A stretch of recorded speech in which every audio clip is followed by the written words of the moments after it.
Hare Krishna.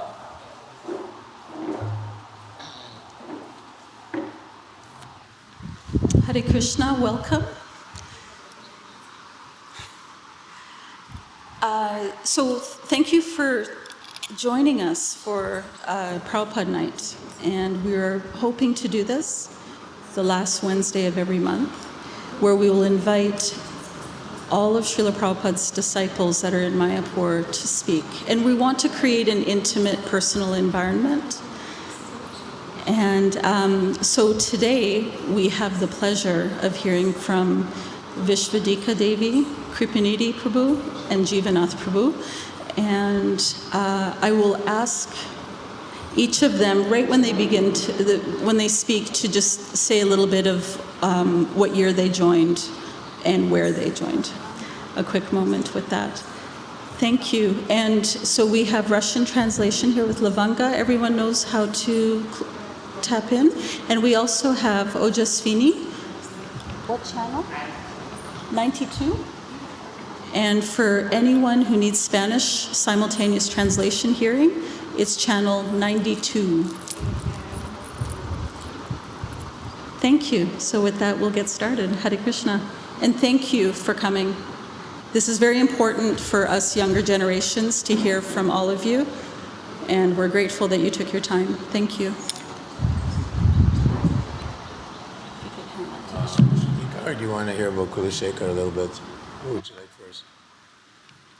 So, yesterday at 1:15 a.m., a very old disciple of Srila Prabhupada's, his name is Kulashekar, he's from French Canada, he departed back to the spiritual world. So, in his honor, actually, he left some funds and he has sponsored the snacks for this evening's program. Thank you, Kulashekar, wherever you are.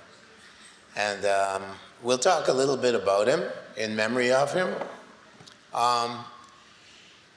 He was a student of art in Montreal in the 60s, and he was quite much older than most of us.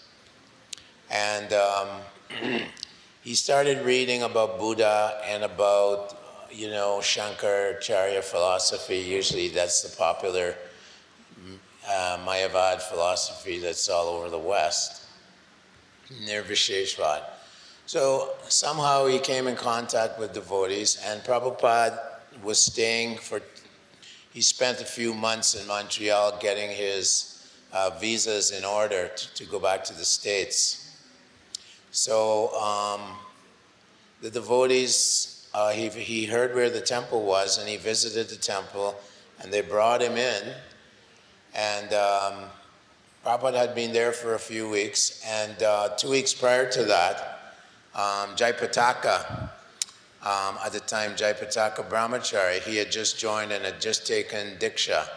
So he knew Kulashekar quite well. They both joined around the same time. And of course, in those days, Prabhupada just staged an initiation. So when Kurukshetra walked in, they said, "Hey, do you want to get initiated?" He said, "Okay." There was no arrangement, preparation, no training in Bhakti Shastri or anything. It was just, you got to follow these 4 principles, chant 60 rounds, and you're in. So he got initiated 2 weeks after Jayapataka Maharaj, who was from Milwaukee, yeah. And so he had been an artist, and of course he lived with the temple, and that time the movement was really spreading quickly. The Beatles, actually, John Lennon was in Montreal at the time, and so many devotees were helping cut an album with John Lennon in Montreal called All We Are Saying Is Give Peace a Chance. And there's actually some film footage of devotees chanting with John Lennon, a devotee called Bhardraj, who was the husband of Rukmini Devi, one of our senior female disciples of Prabhupada. So Kulashekar was going out on Harinam and Sankirtan and so on, and gradually he started reviving his artwork. So he also loved dressing deities. I was there 88, 89 in Montreal, back from India, and myself and him, we were dressing these beautiful Radha Manohar deities. They were very French, very French deities, very beautiful, very large, Krishna, black Krishna, and the outfits were beautiful. They would import fabric from France, like French lame, French lace, really exotic material. And so the outfits were great.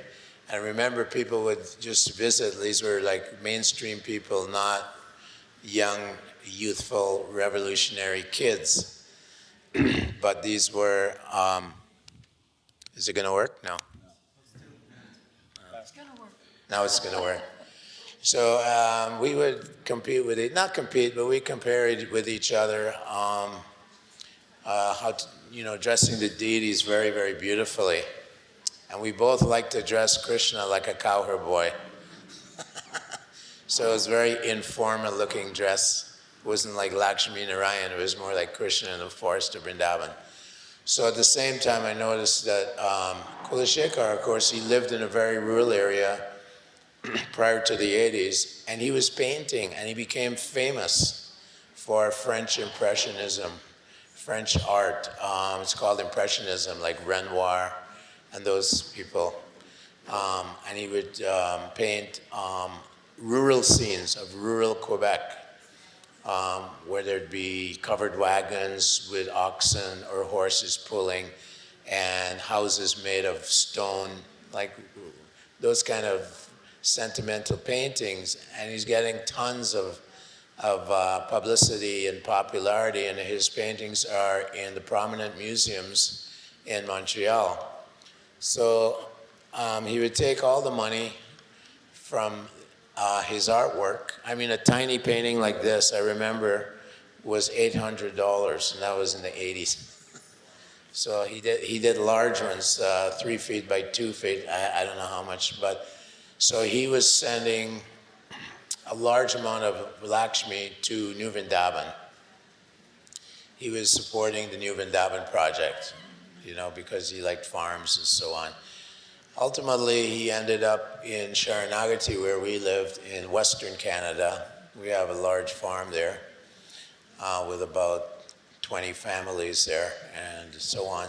So he went there and he built a large building, and he lived downstairs, and the upstairs was turned into a temple. It's probably, the temple room's larger than this here. It was very nicely made, and he donated it, the whole property, to ISKCON a few years ago. So that is more or less what I knew about him. We had nice exchanges about deity worship. And he told me a few years ago, he said, I want to die in Mayapur. So I said, okay, let's do this. Let's go to get you to Mayapur. So I took him, and they found out that he didn't even know any of his documents. He had no document. Everything that all his paintings he sold, he only accepted cash. And then he'd somehow send the cash to New Vrindavan or whatever. He never dealt in an official way with the government. So we had to find out when he was born to get all these documents prepared so he could fly to India. And we did that over about 2-3 years ago before he got here.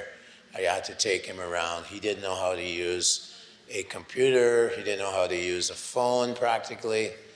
And so we're sitting in these government offices, and the ladies trying to get this information. But they were very helpful, actually. They were very sympathetic, because, he's 80 years old, trying to go to India. You want to go to India, 80 years old? Yes, spiritual oasis. Okay. So Kulashekar was very devoted to Srila Prabhupada. When we did Harinam Sankirtan in the parks in Canada, he would always come with BTGs and he'd hand out BTGs to people. He loved Kirtan, Harinam Sankirtan, he loved distributing BTGs. So we would do that in the good weather. Whenever it's good weather, we go to the parks in Kamloops and distribute back to God in magazines, and he loved doing that. Yeah. Kulashekar Ji Ki. Yeah, since he arrived here in Mayapur, every Guru Puja, I would encourage him to go up first because actually, other than Jivanath, he's the senior most Prabhupada disciple in Mayapur, and he would never do it. Never do it. I couldn't get him to do it once. And that was over like 3 years. Like, come on, no, you go. So that's who he was. He was an extremely humble devotee, and we were very blessed to have his association here in Mayapur.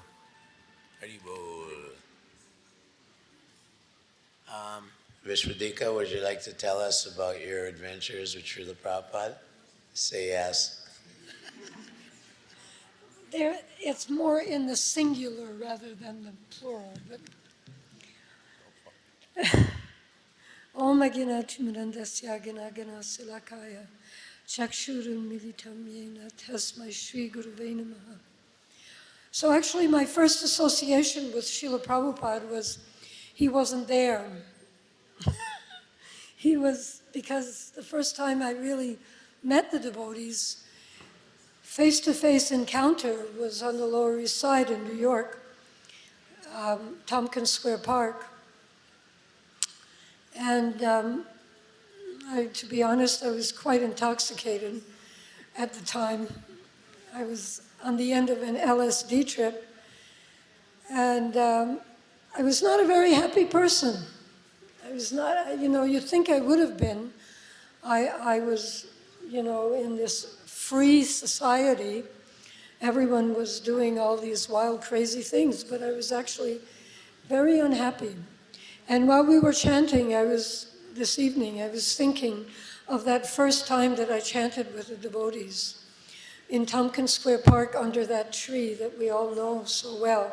Prabhupada wasn't there, but his disciples were there.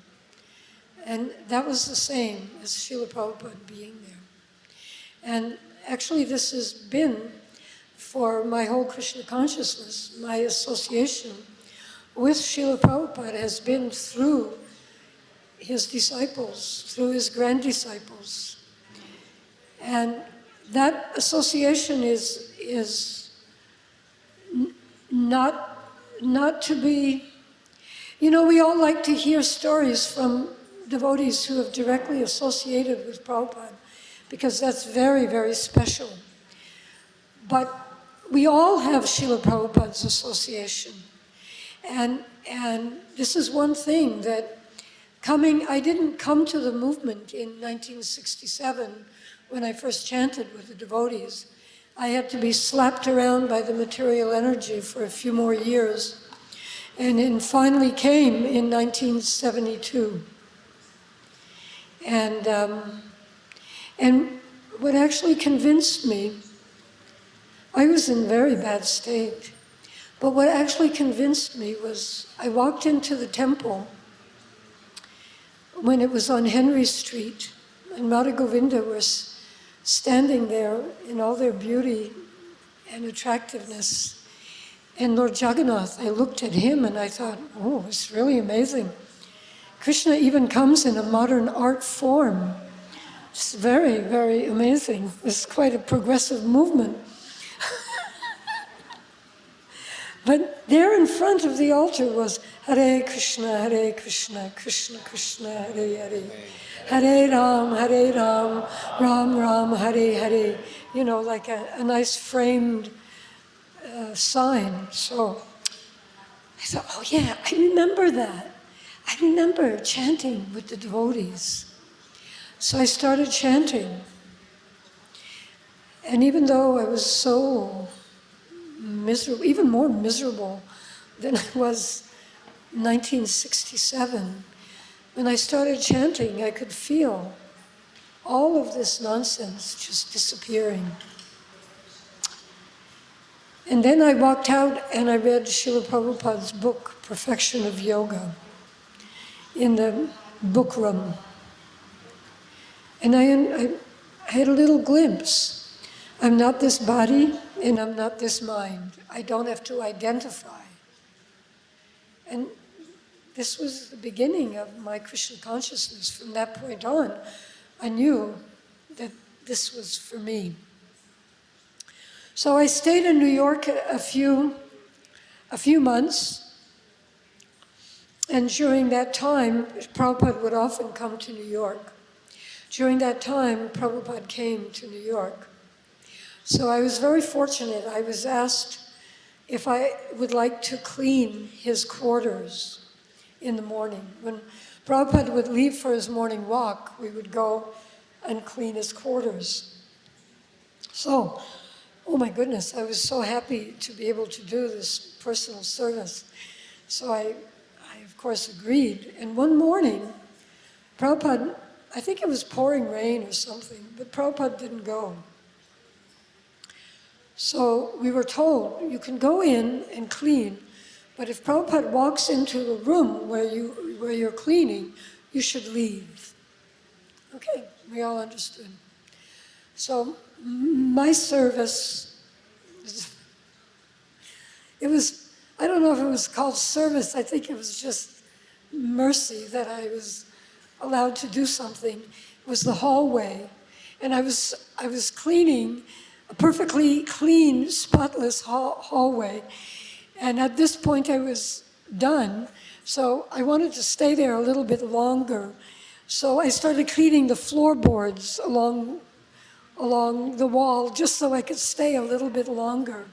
Because I knew Prabhupada was there and I was hoping against hope, you know. And so I'm just cleaning. And you know how you can feel when someone walks into a room, but you don't see them, but you just feel a presence? So then I felt someone walk into the room, and I remember thinking, oh, they're going to tell me to leave. But I looked, and Srila Prabhupada was standing there. And he said, this is my only exchange, personal exchange with Srila Prabhupada in my whole life. But I've been meditating on this for a long time, this moment. Prabhupada said, thank you very much. Haribol. And I was so overwhelmed, you know. I was offering my obeisances, and I just like, that's it, I'm not even going to look. I just offered my obeisances to Prabhupada, and when I got up, he was gone. He was gone. But later on, actually this is about 1.5 years ago, I was reading Srimad Bhagavatam, and I meant to bring the actual purport, that verse and purport with me in a little book that I wrote it in.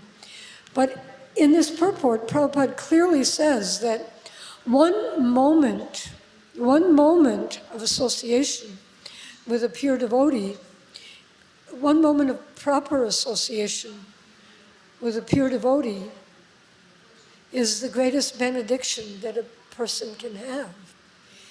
And I realized when I read this, oh my goodness, I've been lamenting my whole life that I never got Prabhupada's association like so many of the older devotees, especially Matajis. But I did get that one moment. Krishna was so kind. He gave me that one moment of association. And out of his causeless mercy, not only did he give me that one moment, but I wasn't doing anything nonsense. I was cleaning. And I'm so grateful to Krishna that I got that one moment of proper association. In spite of all the nonsense of my life, even later on, when I got Prabhupada's personal association, it was in a proper way. So I'm very grateful for that. And often I think, but Visvadhika, does that make you like so special that you got that one moment of association? And I've often thought about that and come to the conclusion that what was special about that moment of association was the service. What was special about that moment of association was the service. And so we all have that opportunity of service. And that's what made that moment proper, was engaging in service. So it doesn't matter who we are. We're grand disciples, grand disciples, not even initiated. If our desire is to serve Srila Prabhupada, then that association is there. And my god sister Radha Kund actually emphasized this to me a couple of years ago at Guru Puj. I was telling her how ecstatic it is, to read Prabhupada's purports. Then I'm really experiencing his association through his purports. She said, you're so right. And actually, when we read Srimad Bhagavatam and we read Prabhupada's purports, we should be thinking like this. We begin the purport, we should be thinking, my dear Mother Visvadhika, please accept my blessings. And then we read the purport, and then we can end the purport with, your ever well-wisher, A.C. Bhaktivedanta Swami. So each of Prabhupada's purports are actually that personal. It's not like he was a scholar writing these purports with some false ego or some, I don't know, whatever. He was writing these purports out of love for us, for his disciples, his grand disciples, and for generations to come. And only a pure devotee can love like that, individually. Devotees would often experience that. Prabhupada would give a class, and devotees would walk out saying, wow, I think Prabhupada gave that class for me. That he must have known what difficulty I'm in. And so many times devotees would experience that. And this is the nature of a pure devotee, because he's representing Krishna. He's representing Krishna for his disciples. So that personal connection is there without any extraneous endeavor. For me to have a personal connection with somebody, I have to make a real endeavor.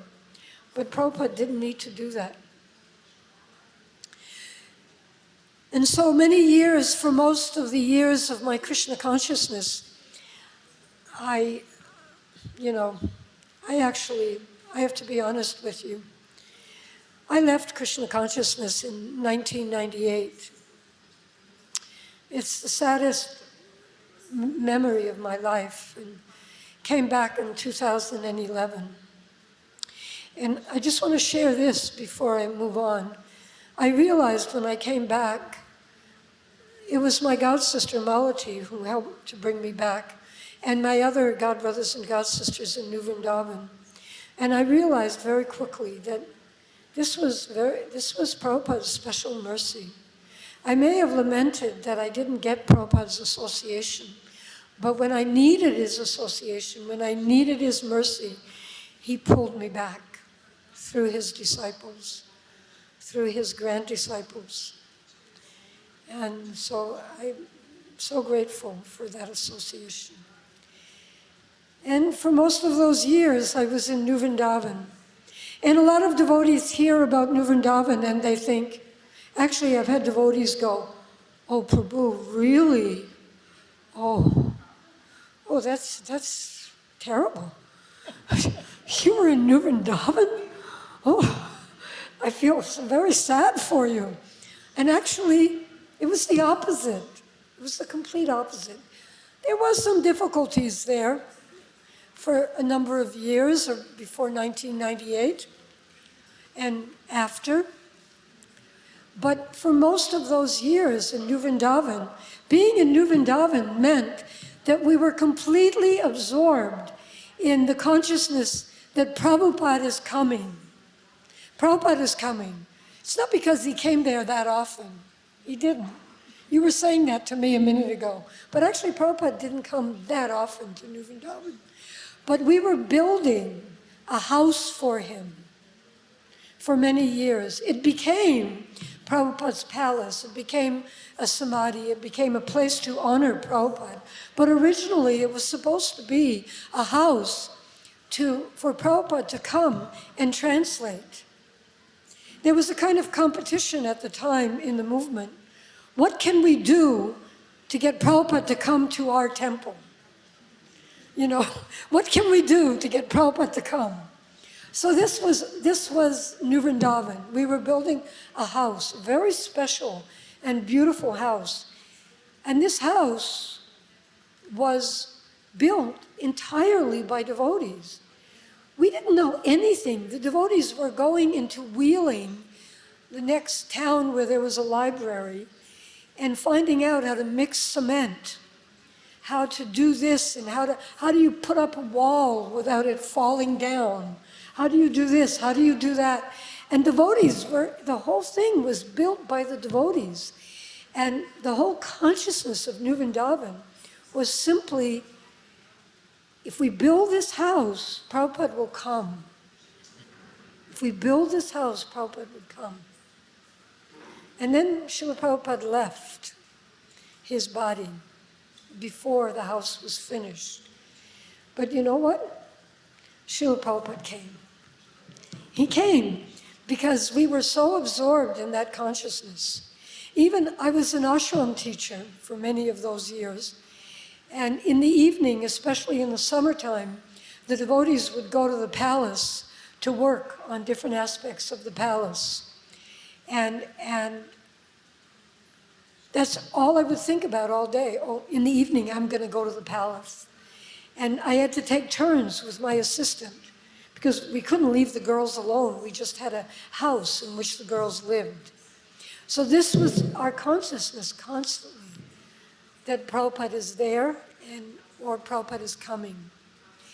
And I'll just end with this one beautiful little story.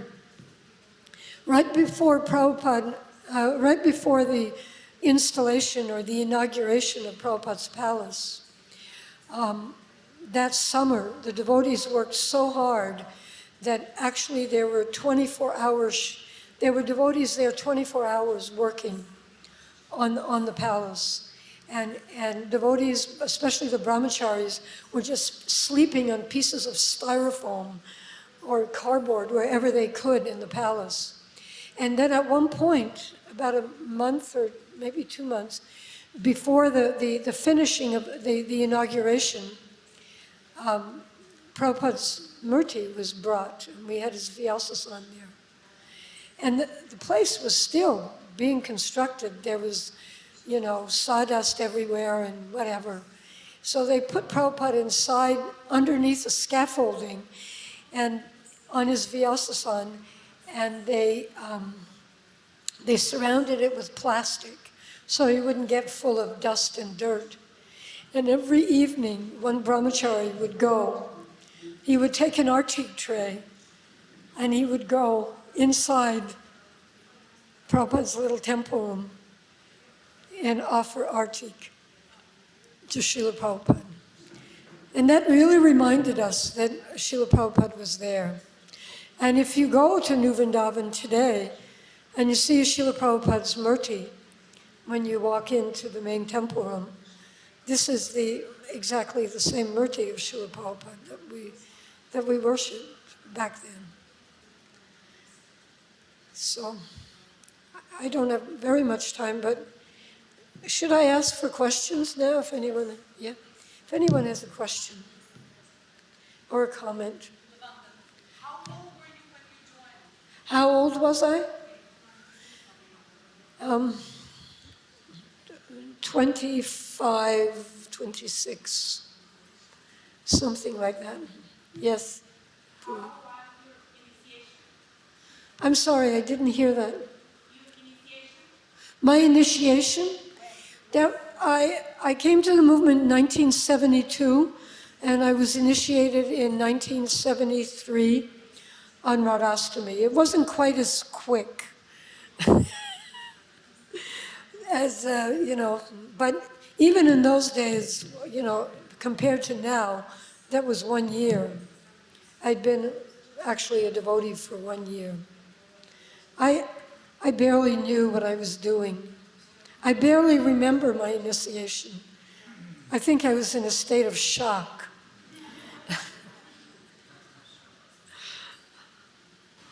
And we didn't even understand what we were doing either. We knew four negative principles, chant 16 rounds, take prasadam, and that was it, that was it. Yes? Did I get any personal instruction from Srila Prabhupada? Yes, I have, through his books. And really, I'm not just saying this figuratively.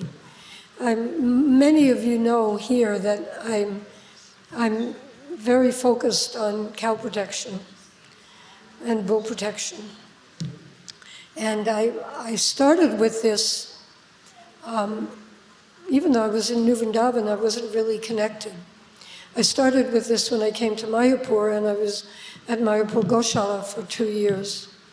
And during that time, I was reading Prabhupada's books, and all of a sudden I could see every instruction that Srila Prabhupada has given about cows and about bulls and about cow protection has spoken directly to me. So in that way, I have had a personal, yes.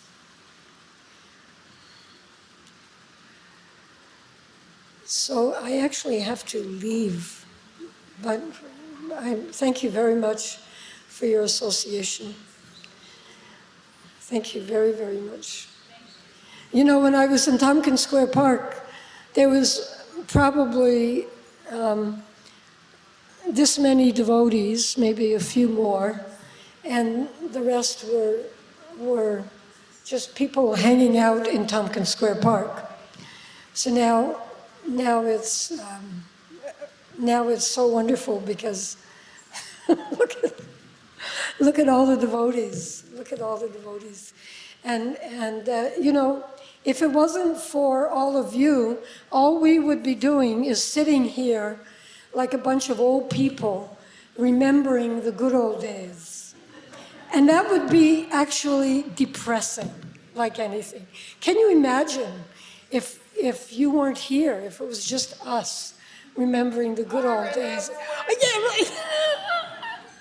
So because of you, we're not doing that.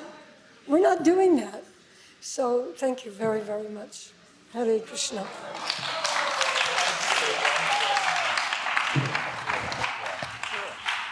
Just wanted to reply to your New Vrindavan. I'm one of those people. I was there on traveling Sankirtan. I came from Philadelphia, a group of about 4 of us. We got to New Vrindavan at night. Okay, there's no prasadam. That's okay. Breakfast was oat water. Oat water is oats soaked in water, and then you drink the water. That's your breakfast. And I said, see, Mahaprasadam, yeah. We were Sankirtan devotees. You drink oat water and go out and distribute books all day long. So that was my only experience in New Vrindavan. You know, actually, this oat water. No. This oat water. This oat water was actually Prabhupada's direct instruction, because we had an epidemic of hepatitis. This guest came from India straight to New Vrindavan, and he was a meat eater, and he had hepatitis, and he left a gift for us, hepatitis. What year was that? I forget now. Yeah. It was before you came. Yeah. Before that, every morning, we had a wonderful bowl of oatmeal with milk from our cows. But Prabhupada said that we were eating too opulently, and that's why we had this epidemic. So prasadam became very simple after that. All glories to New Vrindavan prasadam. So I was on a bus from Vancouver with Dharmama Prabhu and Ganapati Maharaj and Rida Prabhu. And we ended up in New Vrindavan because for Janmashtami, 73, Prabhupada was coming. But there is a problem.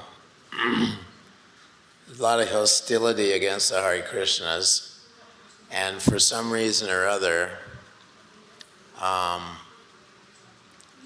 one brahmachari in the bus from Canada, he somehow attracted a young girl that was only 16, and her father was the head guy in Kentucky for the Hells Angels.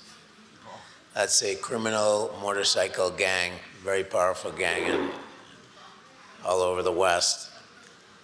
So my experience was that we were in Srimad Bhagavatam class, and the Hells Angels showed up in a limousine with, M16s, machine guns, shotguns.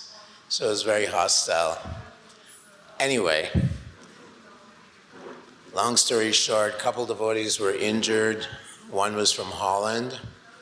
And although Prabhupada was coming, somehow, by Krishna's arrangement, his flight was canceled and he didn't come there. And they were looking for the leaders. So that was one experience in New Vrindavan. But actually, I went there many times while traveling. And when they had Radhastami, Janmashtami, many festivals, the prasadam was amazing. Prasadam was just out of this world. And Srila was very happy there when he came to New Vrindavan. So that's one story. The picture of the Hare Krishnas in the early 70s was that there was a lot of hostility, a lot of suspicion. And, the media were always throwing negative light on the Hare Krishna movement at that time. So Prabhupada said it's a war. And because of the power of the movement and so many people joining, young people, Prabhupada said they're really focused on the Hare Krishnas because there were other gurus coming from India, Maharishi Yogi, but they were kind of bogus, like Maharishi Yogi. Like I was attending his programs and it was totally bogus stuff. He was compromising with materialism, and we were totally anti-materialism. And there was this guy that said he was Krishna. His name was Guru Maharaji. But they were like, they didn't have that potency of Prabhupada. So Prabhupada said, they're not worried about Maharishi Yogi and Guru Maharaji and all these other yogis. They're coming because they're bogus. They're just like mosquitoes. But for the Hare Krishnas, they can feel our power. And so they're building a big gun, an elephant gun, a big gun to try and destroy us. So we know that eventually in 76, they put a huge case against us about being a dangerous cult, brainwashing in New York City. And Srila Prabhupada was just so happy. He says, yes, bring it, bring on the war, bring on the fight. And he had the devotees reading the entire Srimad Bhagavatam to the judge. And he said, let them read the books. It's a bona fide religion. We're talking about worship of God and loving God. And Prabhupada was just, he never worried. Devotees were in anxiety that we would be illegalized in America. But this was just a retaliation from our adversaries. A lot of Christian groups did not like us. The Jewish groups did not like us. So many Jewish kids joined in New York. You can just name them off. Bhagawan, Ramaswar, many, Sarvabhouma, Tamal Krishna Maharaj, goes on and on. My great-grandfather was a rabbi, but I was born further south. So like that, for some reason.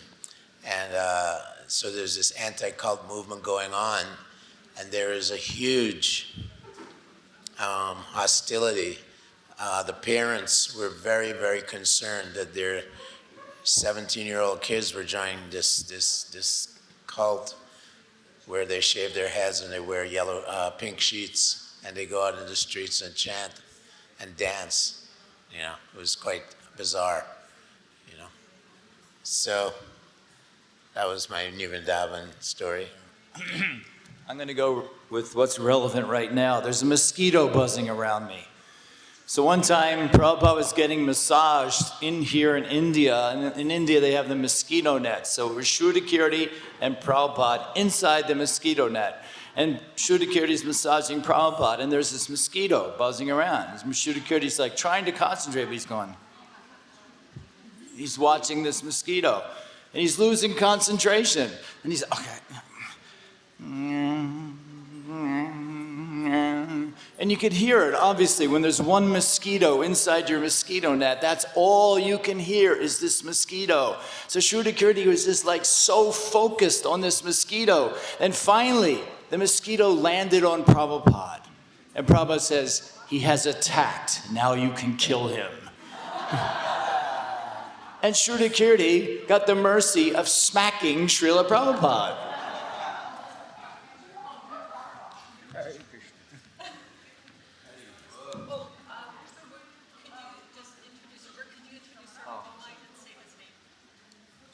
My name is, Say my name also. this is Jivanath, Prabhu. Kripanidhi, you know. My name is Sarvabhouma Dās.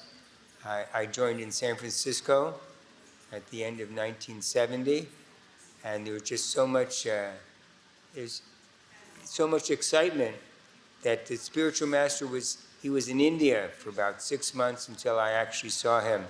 But we heard letters coming back from India how he was with the World Sankirtan Party, and he was taking India by storm. So I was very happy hearing these reports, and I was cleaning the prasadam room. I was running with the broom and the mop. I wasn't doing that thorough a job, though, but I was very enthusiastic like that. And then we started distributing large books in San Francisco, Krishna books. We'd go door to door, and all day you distribute anywhere from four to six books. But we kept it up, and gradually, we could understand every day that the books are important for us to read, important for other people to receive, and that by any distraction or any disturbance or any delay in success in book distribution, you'd simply chant more sincerely to Krishna, and ultimately Prabhupada would fulfill your request and allow you to have that happiness, distributing books. Oh, one little thing about New Vrindavan, I have to throw it in, is I remember going there for a couple of festivals, and there was some sort of creek or river to bathe in, but you had to keep hopping up and down so your feet didn't freeze on the bank. It was a little austere, actually. It was a lot austere. Actually, we're on a traveling van going, we'd always stop in New Vrindavan. So we were Sankirtan devotees. We would go to the supermarket and buy dates, cream cheese, butter, cook everything in butter. When we got to New Vrindavan, they're giving us this oat water.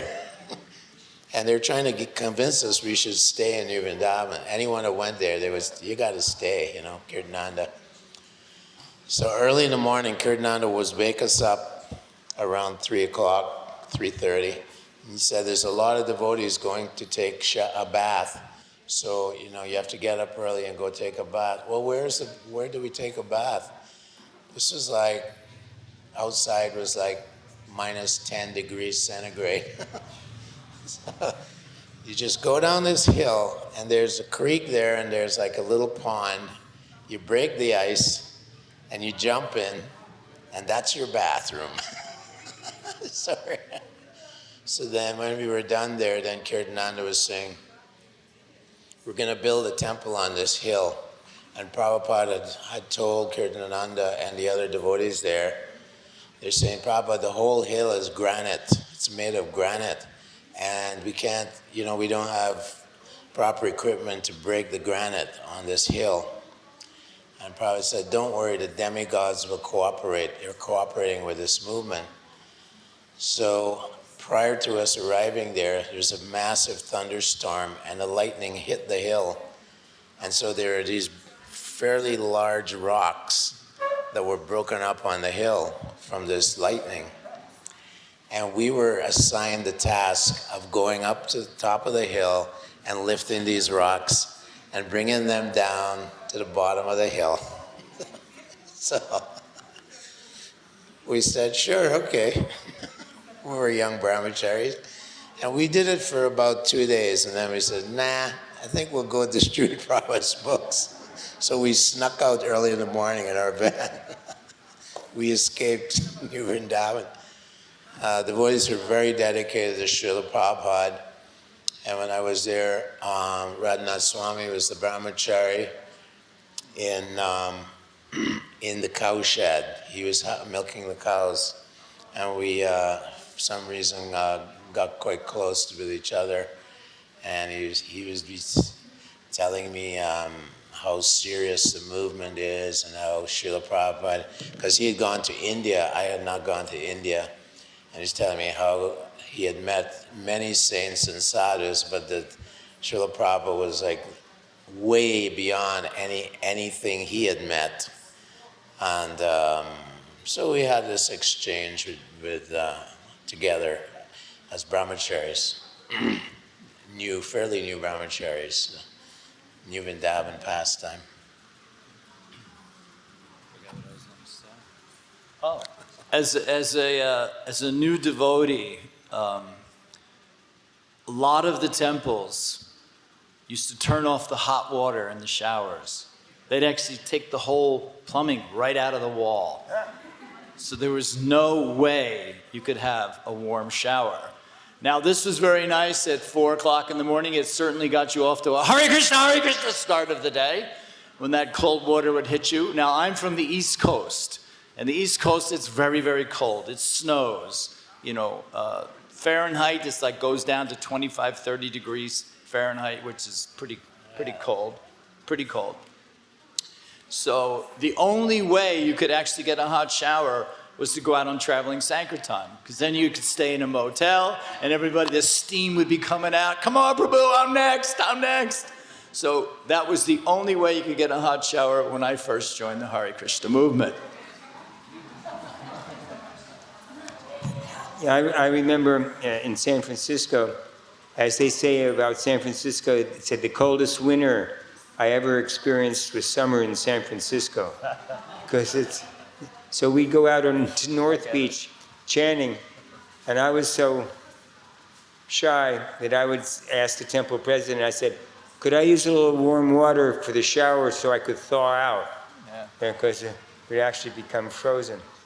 Of course, I was very foolish, and I convinced my parents to donate money for long underwear. But when the money came, I said, I gave it to the temple. I fooled you. So that wasn't very mature. But they forgave me many years later. And on traveling Sankirtan, we had the experience of either showering at gas station pumps at 3 and 4 in the morning. Car wash. We never hit the car washes. Or going to universities, and there the students would wake up somewhere between 4 and 6 in the morning and find bald-headed men with ponytails showering in their, and they were a little tipsy from the night before, and they thought that was quite unusual. I forgot what I was going to say again. Jeez, going brain dead. Oh, right, yeah. So I was just talking about Sankirtan. Sorry if it's not a Prabhupada story directly, but when we used to go out and traveling Sankirtan, and we would go to places where it would be very, very cold, like very, very, very cold, with wind and snow, and you're in a parking lot. And at this one particular time, we were doing packs of spiritual sky incense. Now, the spiritual sky incense is a long, thin thing like that, So you'd hold it in your hand, and you would approach people, and that's how you would do your Sankirtan. Get them to take some incense, give them some books, and that was Sankirtan. When we would get back to this motel, we stayed in a motel, because there was like 8 of us, and we'd go, pay for, there's only 1 of us, and then 7 others would run in the room. So there'd be 8 of us in the room. The first guy in would go up to the heater and I remember this so clearly. I'd be like this because my smile would be frozen on my face. I couldn't move my face in my hand. I'd take the incense out of my hand and I'd go, ah! It would just melt, and I felt, okay, now my hand's back again. It's not just an incense holder. And then you do your face. After you did your hand, you do your face. Okay. There. So there was a little austerity involved with being a devotee very on. Hare Krishna. So in 72, Danavir Maharaj, he was a householder at the time, and he was the president of Portland. So we drove down to Portland, Oregon to meet Prabhupada. And wherever Prabhupada went, so in those days, devotees would rent a house near the downtown. So these are older houses. It wasn't suburbia at all. So some unfortunate fellow rented this house to the devotees. Unbeknownst, to what devotees did. We were like the wild bunch. We were the rebellious kids that dropped out of society. So when we got to Portland, to the temple, Prabhupada had come there, and the first thing devotees did, like all these traveling vans, we had these vans, Ford and Chevys. We were supporting Ambarish's company, Ford vans. First thing they did, there was a picket fence in the backyard, and then there's a lane, there's a service lane in North America, Canada. They have service lanes so that the guys come in the back and they drop off stuff or whatever. So there's a picket fence, and then there's a lawn. And in Portland was famous for roses.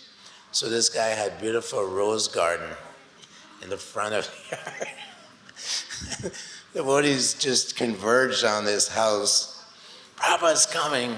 They ripped out the fence, backed their vans onto the guy's lawn, and then they started building showers, because there's so many devotees, hundreds of devotees who came there, probably like 200 or so.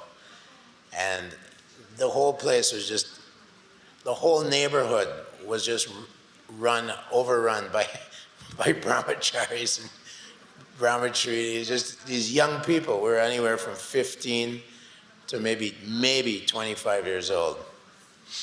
And the garden was destroyed. Devotees, we were so rebellious. So Prabhupada's there, and he's just very grave and very tolerant.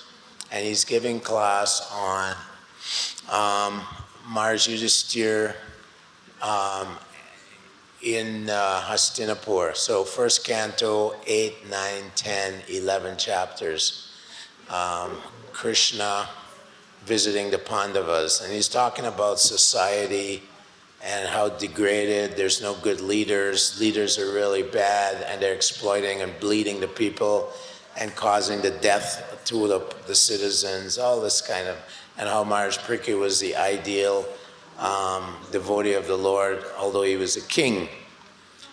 So it was a wonderful time. So many devotees. Pradyumna was there. He was the Sanskrit editor at the time. Nanda Kumar was there. He was Prabhupada's servant. And we were just really young and really passionate. So it was always like a lot of halava, a lot of sabji. So this one devotee, Bhakta Peter, he ate too much halava at maybe 10 o'clock at night. And he was sitting in front of Prabhupada. And he was like this. Prabhupada was giving this lecture, very serious, very grave. At that time, Prabhupada was very grave, because we were only doing small books and kirtan all day. And he kept telling, I want you to do my big books. Bhagavad Gita, Bhagavatam. He kept translating Bhagavatams, you know. So I noticed he was very grave. And we were a bunch of yahoos, a bunch of bandits. So 4:30 in the morning after Mangal Arati, devotees be walking around the neighborhood chanting at the top of their lungs, like 50, 60 devotees.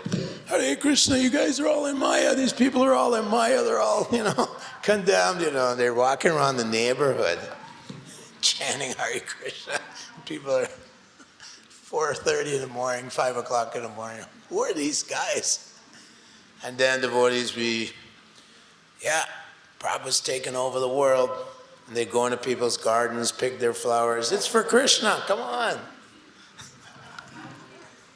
So then, of course, devotees went on Sankirtan, downtown Portland, and they got arrested by the police.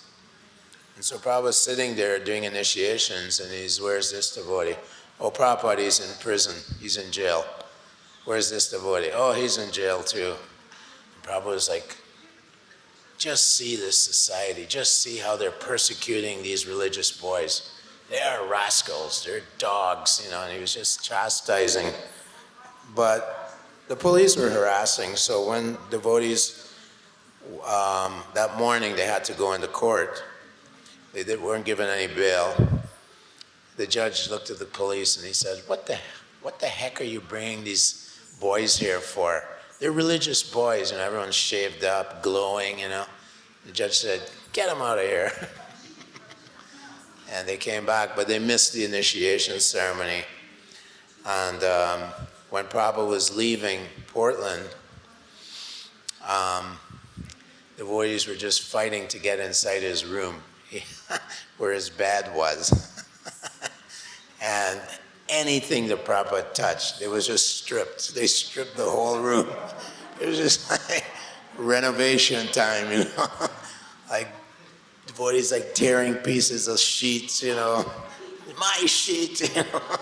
Fighting over pillowcases. Any remnants that Prabhupada left, a glass with half a glass of water in it, you know. In this way, when Prabhupada left, that room was just like picked clean, just like picked to the bone, as they say. And that was the first time I met Srila Prabhupada. And yeah. This is a story. Prabhupada was greeting the deities one time. Apologies to Momo, who heard this yesterday, but I'll repeat it again. And he was standing in front of the deities. This is the first time he's seen the deities in the temple. The devotees are so ecstatic Prabhupada is there for the first time. And he's witnessed, where was this? It was somewhere in India, and I forget the temple. Thanks for asking. I can't remember. It was like Delhi or Bombay or something like this when they first installed the deities. And so Prabhupada was just totally immersed in looking at the deities, and just this loving exchange was going on. And all the devotees were in ecstasy seeing Prabhupada like this. But the temple president noticed there was something a little bit wrong. So he said, Srila Prabhupada, the flute's in backwards. Krishna's flute is backwards. So the playing end was, it's like this. And Prabhupada says, oh, that's okay. Krishna's all powerful. He can play from either end.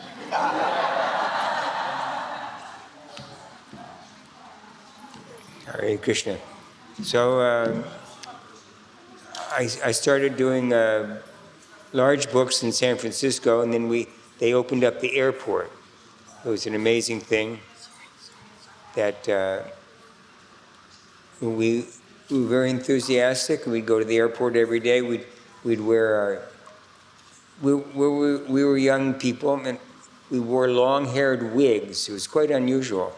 But we would buy like the most inexpensive wigs on the market, and it was completely foolish to go in disguise. But the scary part was we thought we looked like everybody else. That was the funniest part. Yeah, I look just like everybody else. Yeah, and sometimes people they try to shock you and say, oh, you're Hare Krishna, and say, well, maybe, what of it? And you just lift off your wig and say, anyway, it was quite interesting, and but there was a lot of interest in the country. There was, right now it's a worldwide weirdness going on. There was a great optimism, and young people in general were looking for a more meaningful way of life or truth, or the college students were more like European college students, more interested in what's going on. And so many, we just had the feeling when you ran into Prabhupada's movement that it was like running into a brick wall. And you may not agree or want to join immediately, but it was just so, nobody else really had any philosophy in life. And this had complete philosophy, plus it had wonderful devotees, it had wonderful dancing and chanting lifestyle, and you just felt like you wanted to be part of this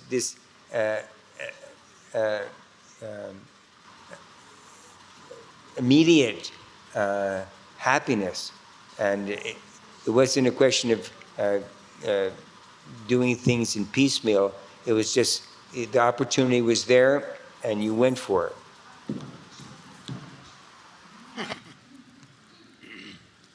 So, so we would visit Prabhupada in Los Angeles. We were called West Coasters.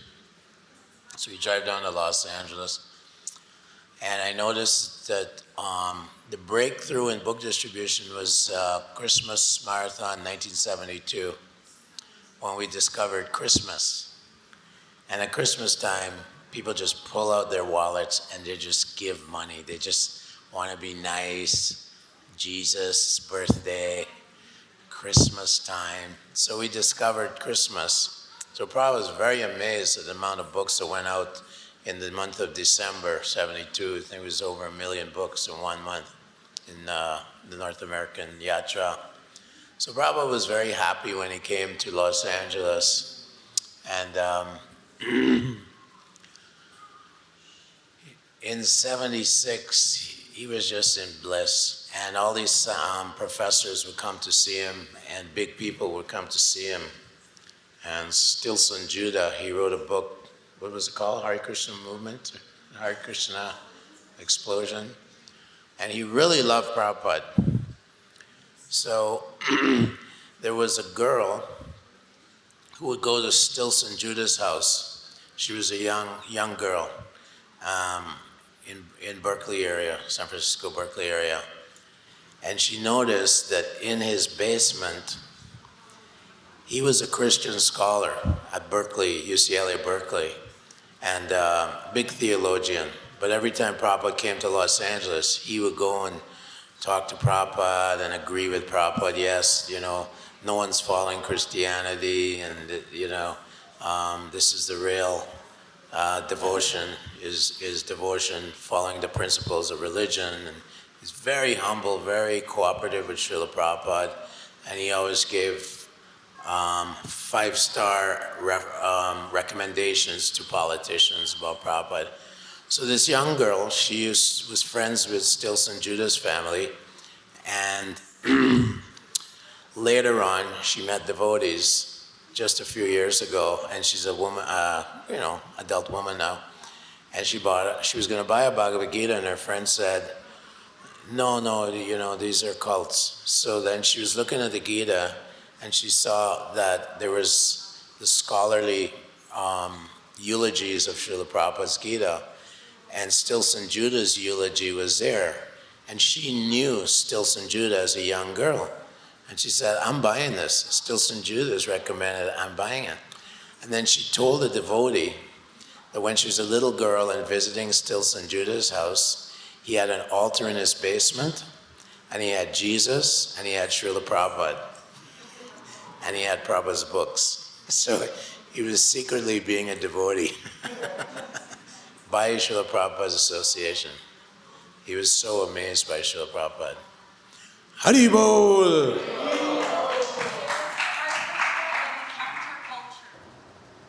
Hare Krishna counterculture. Yeah. Want to say that? I agree, this was the explosion. Yeah. Who's that? Stilson Judah's book was called Hare Krishna and the Counterculture. Right. And he had interviewed many, many devotees in California, and he had written in that book, I remember, he said, more than 80% of these Hare Krishna devotees have taken LSD. There was an interviewer in Sydney, Australia, who wanted to write a book about devotees before they became devotees. He wanted to know about their lives, and he was going to write a book, how they transformed and became to Krishna consciousness. So they asked Srila Prabhupada, is this okay if this man who's writing a book will interview the devotees? And Prabhupada said, waste of time. Their lives were all black, dark. No reason to do this. So he completely blew the guy out and he left. Didn't write the book. I'll do one more since I'm in the mood. 1976 in New York, Srila Prabhupada was wanting to have Rath Yatra. There were a few other Rath Yatras going on around the country, mainly on the West Coast. But as you know, Prabhupada had a special love for New York, and he wanted to have a Rath Yatra. Unfortunately, in New York City, there was a bylaw stating that no parades were allowed to go down Fifth Avenue, which is the largest, most opulent street in the whole world. And this is where Prabhupada wanted to have the Rath Yatra, down Fifth Avenue. But like I said, there's a law. You cannot have this. So he asked one of his disciples, I want you to go get permission. We want to do Rath Yatra down Fifth Avenue.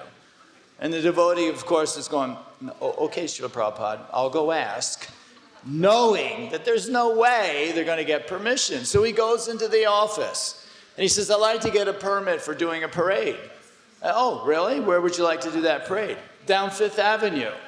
And the woman at the desk says, well, you do know there's a bylaw stating that there are no more parades. The reason there was no more parades is because 2 years prior, they allowed a parade, and the people got so crazy, and the police had to come, and they were breaking windows, and it just got totally out of. That's it. No more parades. So anyway, he says, if you just give me the paperwork, I've been asked by my spiritual master to apply for this permit to do this Rath Yatra parade, we call it. She says, okay, here's the paperwork. You just do whatever you want to do. So he fills it out, and he hands it back in.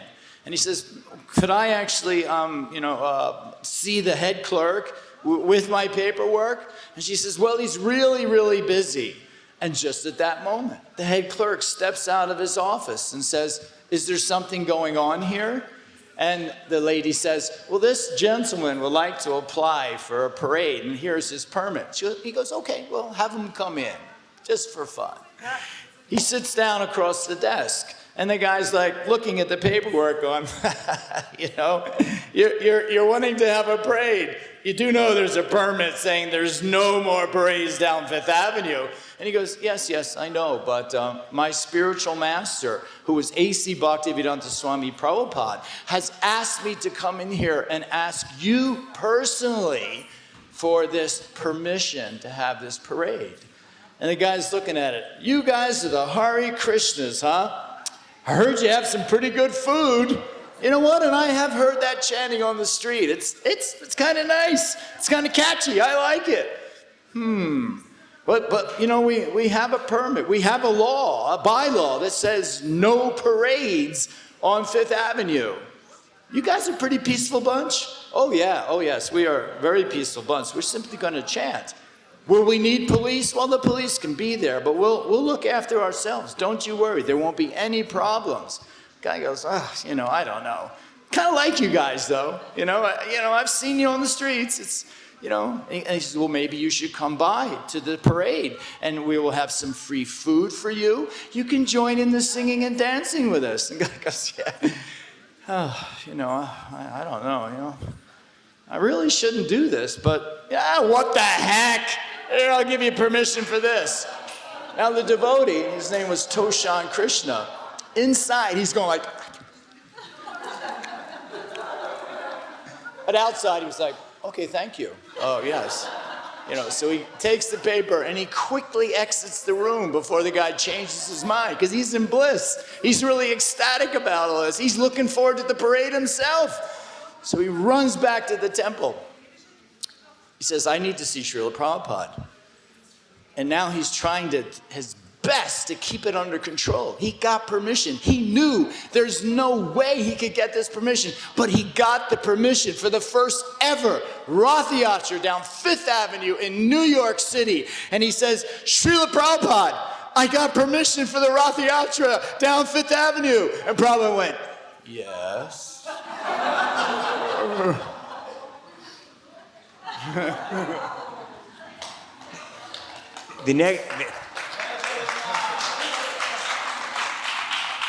The next problem in New York was immediately where to build the cart. So they applied, there was an old abandoned Southern Pacific, which is the railway, huge train yard on the west side of New York.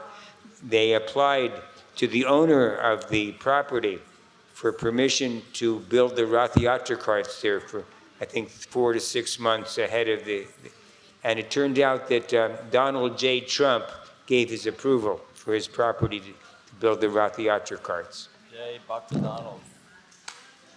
Did he get prasadam? I think he got prasadam. They gave him prasadam. Yeah, they gave him prasadam. He came to visit the site, they gave him prasadam. Awesome. What am I doing? Okay. The president, Pres Trump.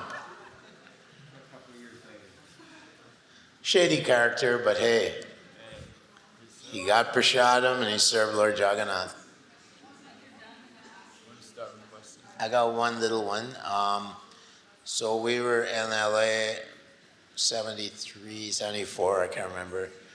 And Tripurari, Prabhupada said he had distributed so many books, he was able to almost hypnotize people. And these were like in the parking lots and then in the airport. He would sneak around the bathrooms in the airport in Los Angeles. And people would just be, we were empowered by Srila Prabhupada actually. You could feel the potency of Prabhupada.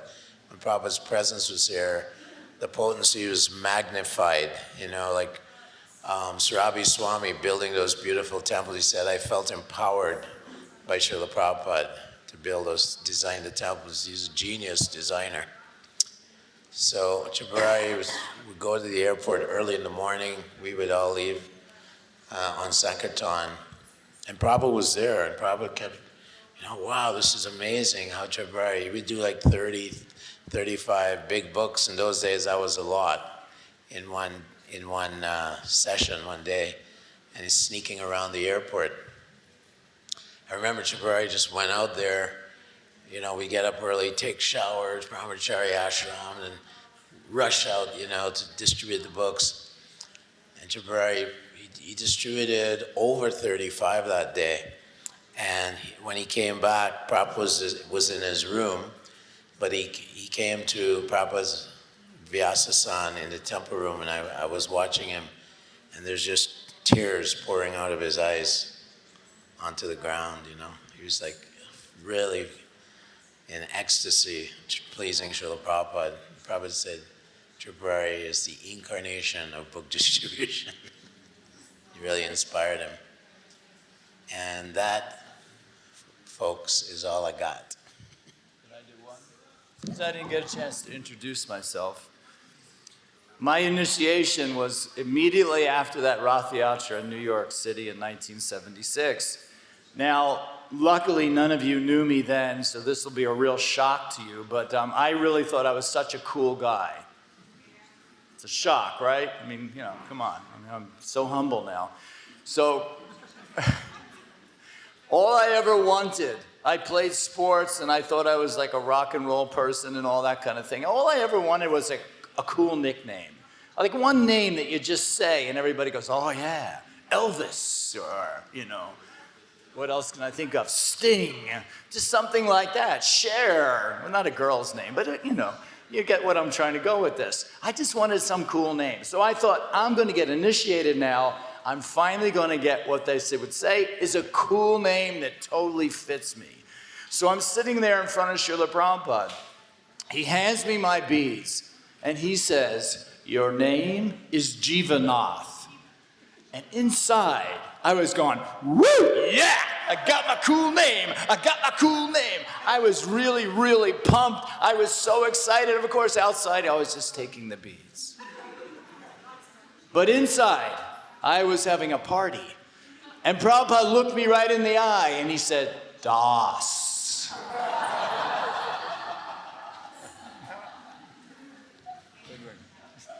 I'm busy. You done? Any questions? Does anybody want to ask any questions? No? Prabhuji, that permission for Rath Yatra, Yeah. does it have any end date, like, or is it for that year? Or I don't know the answer to that, but they've had the Rath Yatra every year since, except for, what was it, last year for COVID, they didn't do it, but it's been steady since 1976. So I imagine it's probably either open-ended or they're just getting it every year. They reapply every They reapply every year. I don't think you can get like a 100-year permission or something, yeah.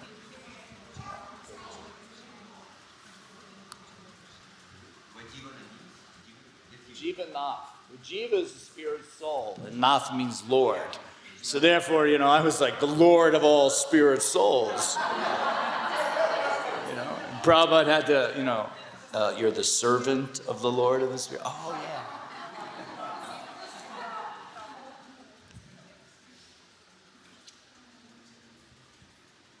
Can I tell you one? One time Prabhupada gave a lecture at a college university campus auditorium. And it was not very well attended. But there was like 15, 20 people showed up. And Prabhupada at the end of the lecture said, "Are there any questions?" And everyone was just like this. And Prabhupada turned to Tamal Krishna and said, "No questions means no intelligence." Did he just say that? Any questions?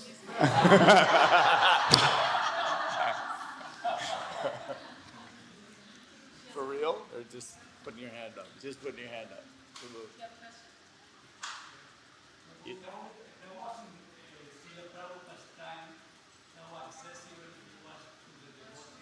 Yeah.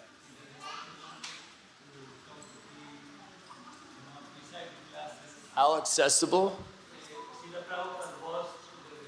Yeah. Yeah.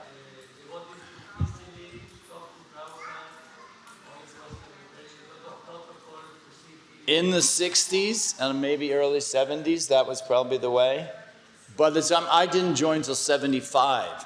So by 1975, unless you were a temple president, a Sankirtan leader, a GBC, or a sannyasi, you weren't going on morning walks unless you got some special mercy, and you were just one of the guys. And Matajis, forget about it. Yeah. Well, it's sad, yeah. It's sad. It's true. They had a few. There was a few. Sorry. Something that Prabhupada wrote, and she said that they were on the back, Matajis, and one of them said, "We are not hearing what the Prabhupada is saying, so go to the front." Well, there's other stories too like that. Well, I guess Los Angeles was a little bit. There you go. Los An. No battery. Los Angeles was fairly liberal temple, very liberal, and actually, Prabhupada said that the standard of deity worship there should be followed by the entire world. And I forget the name of the head pujari, but she was Chalavati. And she was a little older than us, and she was sewing dresses and so on.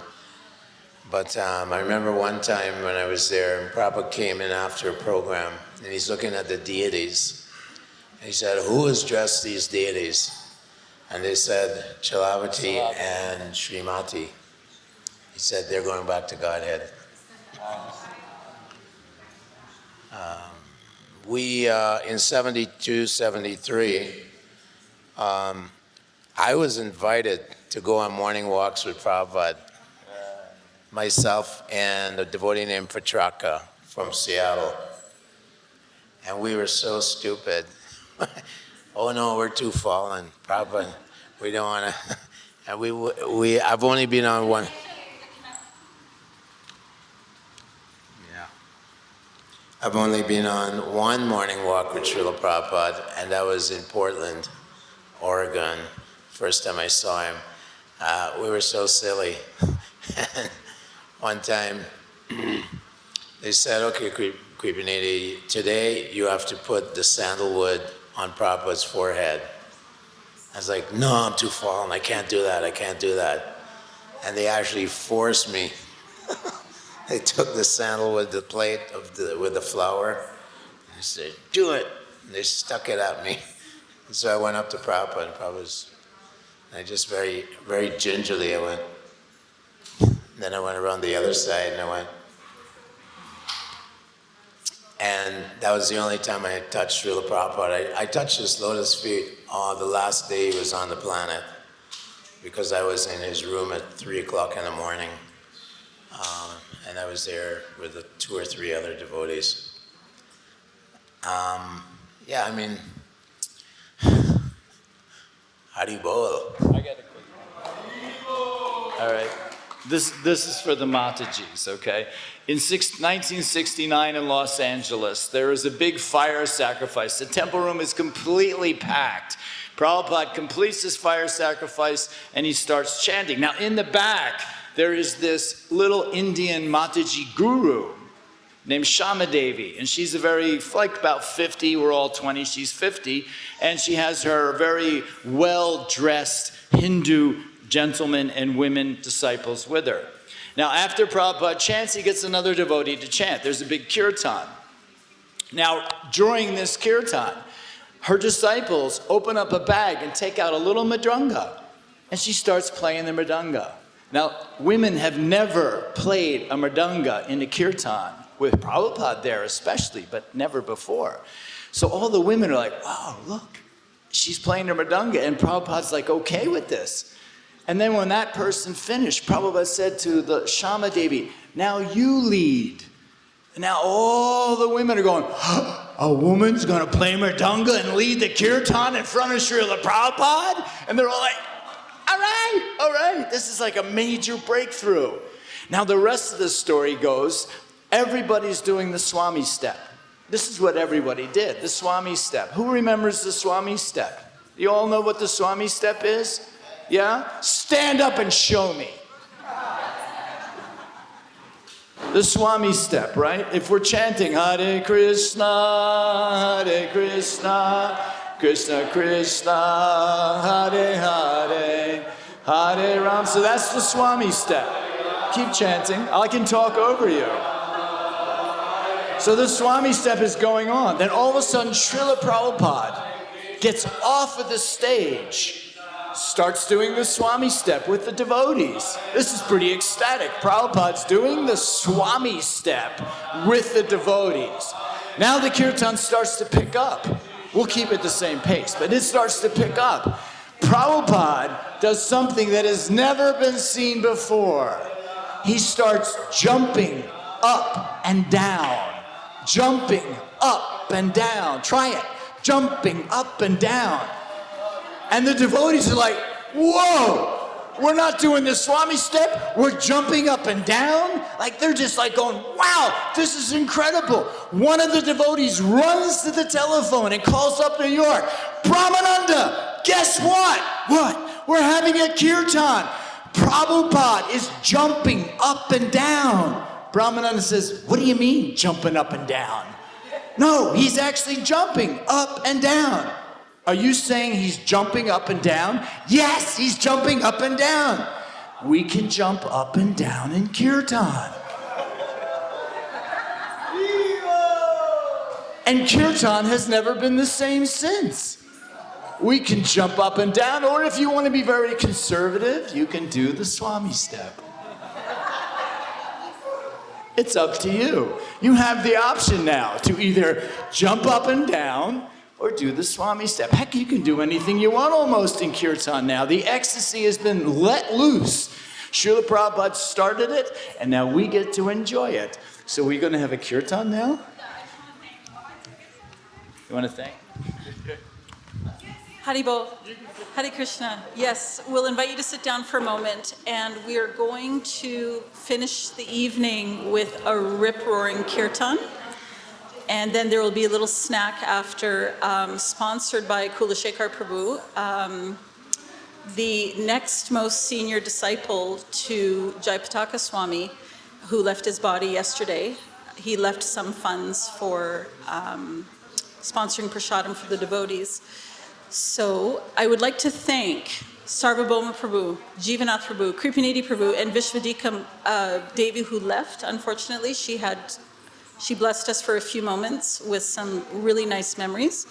And thank you for sharing your experience with us, because without these stories, we're a little bit grabbing at what Srila Prabhupada wanted. Yes, it's in the books, but you all have the last name Das. This is your family. Srila Prabhupada was your father, and we're your spiritual nieces and nephews, and we're very grateful to hear from you. Thank you.